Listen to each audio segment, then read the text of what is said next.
It was just another Thursday afternoon. I was at home mowing the front yard, blending in like I was supposed to. The neighborhood seemed peaceful, almost too peaceful. That's always a red flag when you're undercover. I'd been living in Maple Grove for about 4 months now, under the alias Tom Richardson. Officially, I was just another new homeowner.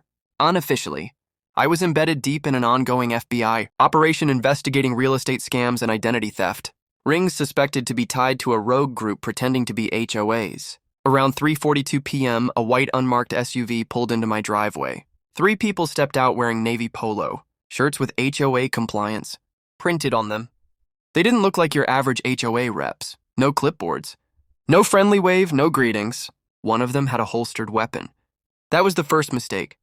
The guy in the middle, tall, lean, slicked back hair, barked, "You're in violation of multiple community codes. We've issued warnings, and now we have to detain you." I blinked. Detain me for what? Overgrown grass? No, for violation of HOA Rule 47B, illegal surveillance equipment on the property. Come with us. That was their second mistake.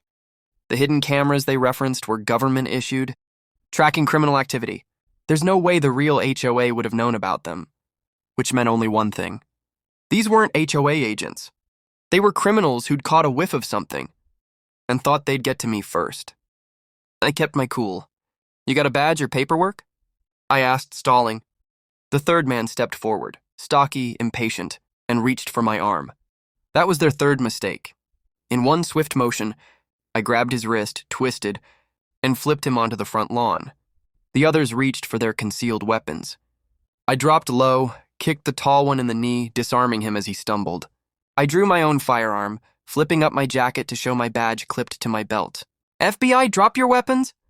The last guy hesitated, huge mistake. I fired a warning shot into the grass. That was enough. He dropped his gun and hit the ground, hands up. Within minutes, my backup arrived. 4 unmarked vehicles surrounded the block. The takedown was clean. The fake HOA crew was cuffed, read their rights, and taken in. Later, during interrogation, we learned the truth. They weren't just pretending to be HOA enforcers. They were part of a larger syndicate that had been targeting neighborhoods, stealing homeowner identities, faking fines, and seizing properties through phony legal filings. I had been close to uncovering their ringleader, and they must have gotten spooked when they realized I was watching. They planned to arrest me, drive me off-site, and make me disappear.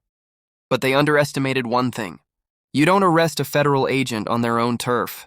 By the next week, headlines read, "FBI agent exposes fake HOA crime ring operating across suburbs." The neighborhood was quiet again.